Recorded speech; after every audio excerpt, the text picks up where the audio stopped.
sont tenus de prendre fait et cause pour l'autre partie. Les décisions ci-dessus consignées, prises dans l'intérêt et au profit de tous, doivent, si Dieu y consent, durer à perpétuité. En témoignage et confirmation de quoi le présent acte, dressé à la requête des prénommés, a été muni des sceaux des 3 communautés et vallées susdites. Fait en l'an du Seigneur 1291, au début du mois d'août.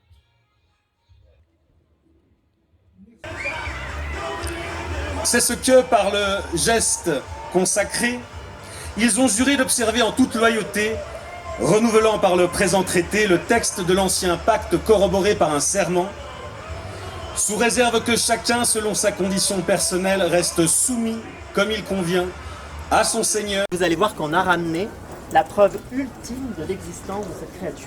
Des précisions pour ceux qui l'intéressent. Nous avons acheté en fait, donc à côté de ce monastère, il y avait une sorte d'échoppe, voilà, et nous avons acheté des reliques du Yéti, donc un scalp de Yéti. Alors d'après les légendes, il mesure plus de 3 mètres de haut. Il est assez dangereux, donc il est redouté par les... Alors il a plusieurs noms suivant les régions. Nous on le connaît sous le nom effectivement de Yéti, qui est le nom du Népal, mais nous étions à la frontière tibétaine et népalaise, donc au Tibet on l'appelle le Migou. Et son nom, son véritable nom, alors je l'ai noté aussi, il est un peu difficile à prononcer, en fait son nom veut dire l'homme des montagnes.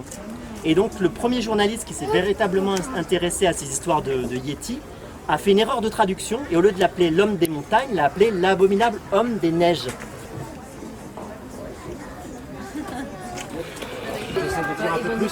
Essayez de faire un peu plus. En soulevant la... On décale vers nous, on presse la planche, on démoule sur la planche et... Oh mon Dieu! Vos yeux. Attention! Il y a quelque chose de particulier ce spécimen. Il est petit en taille.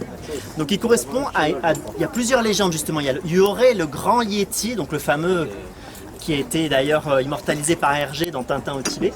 Et le petit Yéti, beaucoup plus rare, beaucoup plus difficile à observer, qui ferait 1m30, 1m40.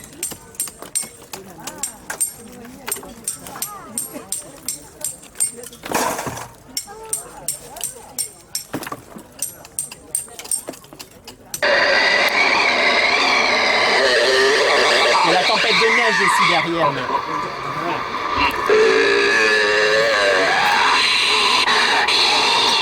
Là on entend, il y a un échange entre 2 spécimens, je pense. Il va falloir qu'on attaque un peu de ce côté là, parce que... Voilà. Mais non mais on en saura plus tout à l'heure. On va un peu déplié. Tout petit, c'est bien un Yéti, c'est bien un Yéti, professeur, venez voir. Ah oui, c'est bien ça. J'avais encore des doutes, mais ça m'a tout l'air d'être un Yéti.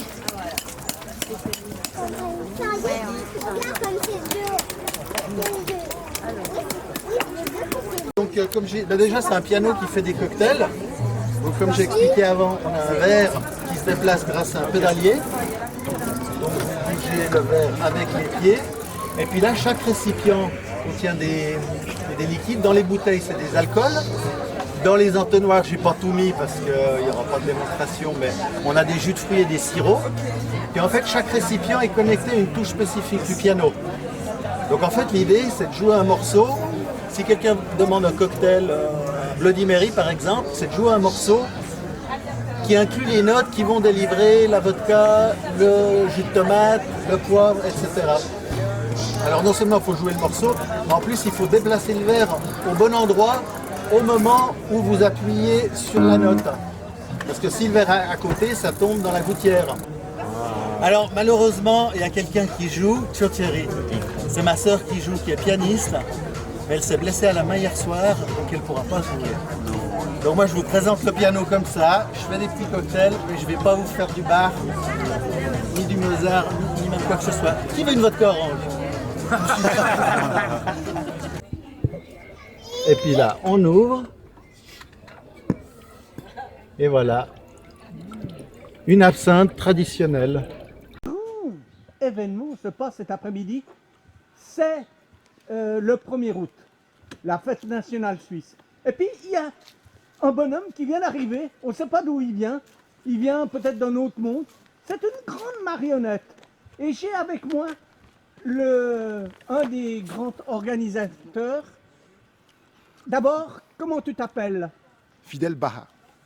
Explique-moi en 2 mots, que représente cette marionnette et comment tu l'as créée? Ben, on l'a créé, c'est à base de matériaux de récupération, comme vous voyez, et des costumes africains pour montrer un peu un autre visage de l'Afrique. Pas que l'Afrique au bord du Rhône en train de dealer comme on le voit quelquefois. Une Afrique rayonnante, joyeuse, qui se présente sous ses plus beaux jours. Et lui, c'est un voisin. Il vient et salue les voisins genevois. Merci. Comment il s'appelle? Ben, c'est la compagnie Pataclown et lui, il s'appelle principalement le voisin. Tu as mis combien de temps pour créer une marionnette comme ça?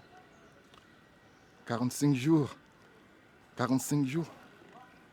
Et tu es tout seul pour faire le spectacle ou tu as quelqu'un avec toi? La compagnie Pataclown, c'est d'abord une association. Oui.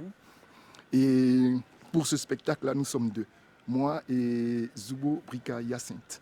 En 2 mots, et ça sera ma dernière question, Oui. ce spectacle, explique-moi le thème de ce spectacle. Qu'est-ce que tu vas représenter? Comme je le dis, le spectacle en lui-même, il s'appelle Les Voisins. Et c'est des voisins hétéroclites qui viennent et inciter la population à se regarder avec un nouveau regard. Surtout, c'est un voisin black. Avoir le black sous un autre jour.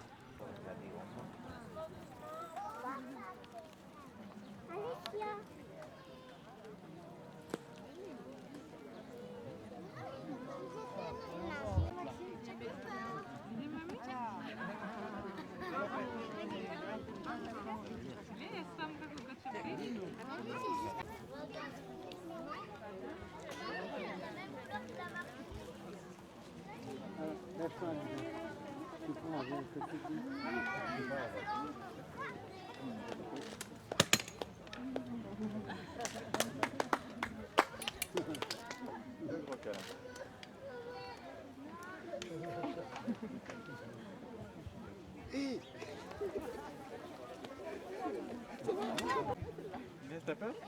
Il t'attrape pas dans mes bras?